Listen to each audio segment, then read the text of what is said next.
Amanhã é feriado nacional. Muita gente pode até perguntar por quê. Amanhã se comemora a proclamação da República no Brasil. Uma república, a palavra vem do latim que é res publica, coisa pública. Significa que ao romper com a monarquia, o Brasil queria de fato se tornar uma nação aonde o poder emana do povo e em seu nome é exercido. Aonde as coisas, isto é, os recursos, são de todos. O recurso tem que ser aplicado em benefício de todos. E nós podemos perguntar, será que já estamos numa república de fato? Será que as coisas públicas são tratadas como se de todos fossem e, aliás, como deve ser? Então, cabe uma reflexão muito importante sobre essa questão.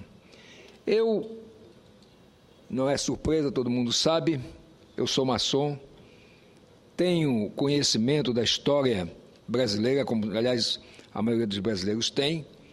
Os principais movimentos do Brasil, como a independência do país, embora tenha sido uma independência construída na conversa, foi feita por maçons, inclusive Dom Pedro I era o grão-mestre da maçonaria do Grande Oriente do Brasil. A abolição da escravatura não foi diferente. E também a própria proclamação da República. Marechal Deodoro, que foi quem comandou, vamos dizer assim, as tropas para fazer o ato simbólico da proclamação, era também grão-mestre do Grande Oriente do Brasil. Então, a maçonaria brasileira, ela nasceu com o Brasil e esteve presente em todos os principais acontecimentos históricos que culminaram no país que hoje vivemos.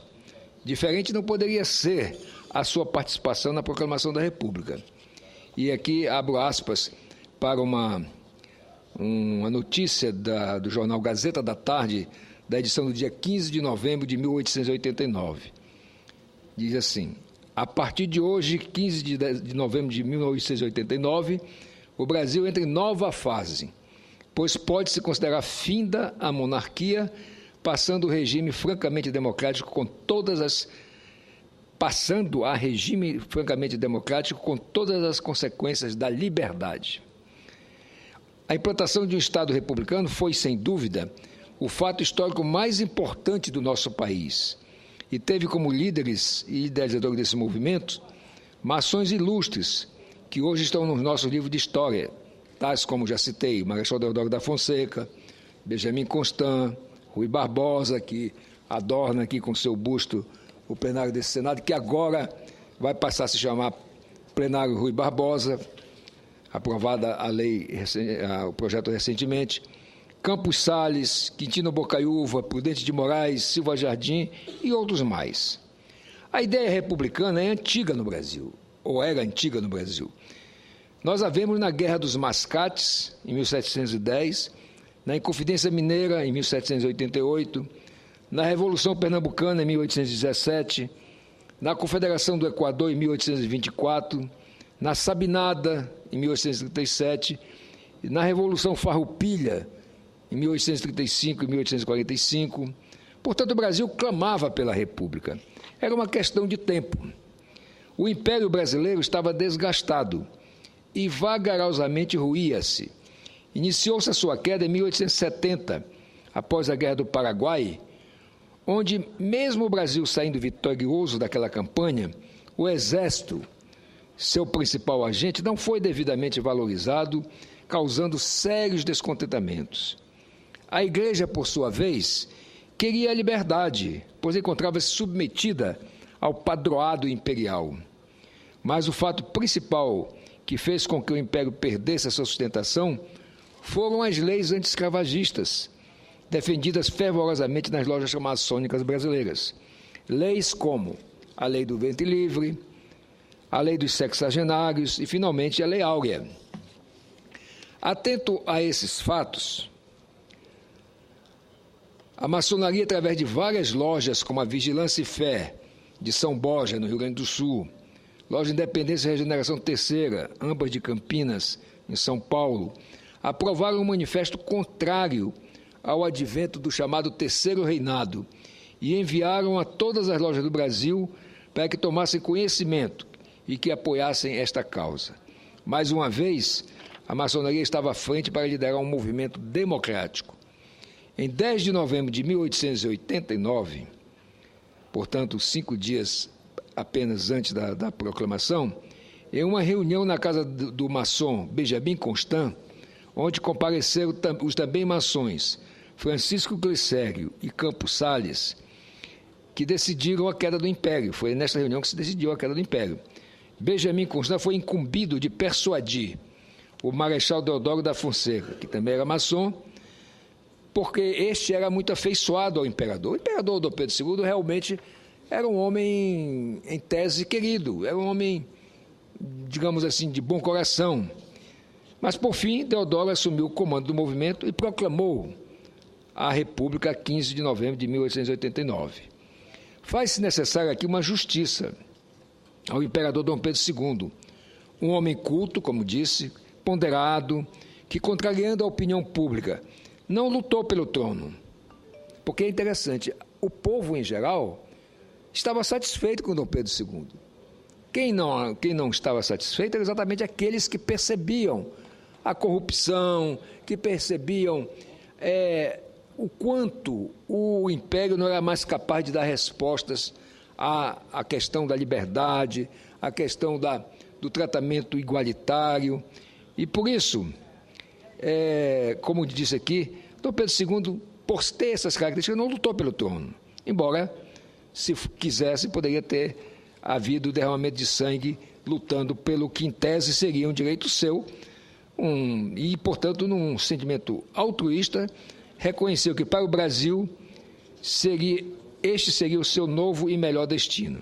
E, em resposta dada à mensagem do novo governo, diz: à vista da representação escrita que me foi entregue hoje, às 3 da tarde, resolvo, cedendo ao império das circunstâncias, partir com toda a minha família para a Europa, deixando esta pátria de nós tão estremecida, a qual me esforcei por dar constante testemunho de entranho amor e dedicação durante mais de meio século, em que desempenhei o cargo de chefe de Estado. Ausentando-me, pois, com todas as pessoas da minha família, conservarei do Brasil a mais saudosa lembrança, fazendo os mais ardentes votos por sua grandeza e prosperidade. Rio de Janeiro, 16 de novembro de 1889, Dom Pedro de Alcântara, o então imperador Dom Pedro II.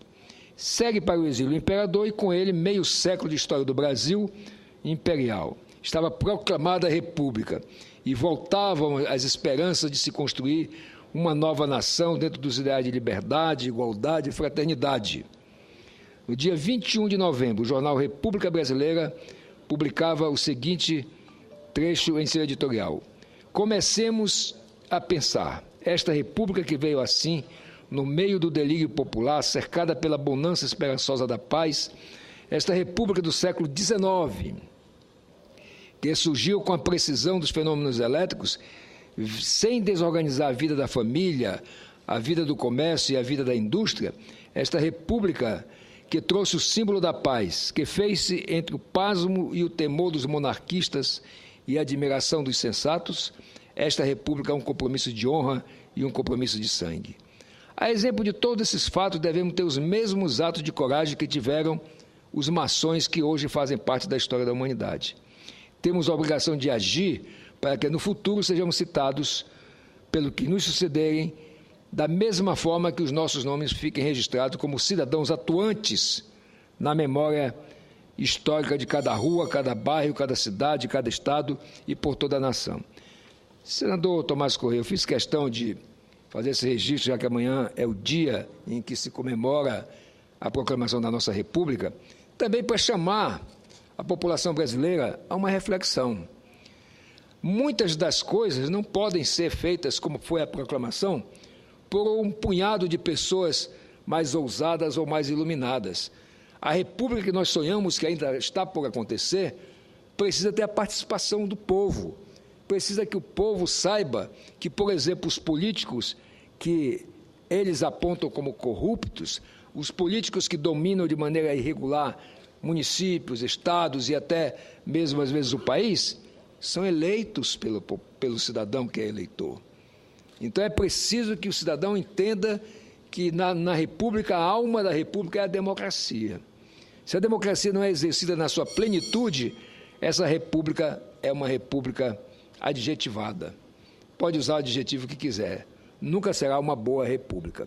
Portanto, é muito importante que, nas vésperas do feriado de amanhã, se deixe aqui no Senado um registro, inclusive sobre a iluminação de Rui Barbosa, para que a população brasileira, os jovens e os mais idosos, meditem sobre isso. Nós precisamos fazer, de fato, uma república para valer. Uma república que seja um instrumento para que todos tenham, como diz a nossa Constituição, sejamos iguais perante a lei e tenhamos tratamento, portanto, condigno. Mas isso depende do principal, que é justamente o voto consciente, o voto livre que o cidadão precisa aprender a exercer. Peço a Vossa Excelência, portanto, que, embora tenha lido, autorize a transcrição na íntegra dessa matéria, que, aliás, é de autoria de um irmão maçom, Rogério Vaz de Oliveira, de uma loja de Oriente do Rio Negro, Paraná, aqui no Brasil.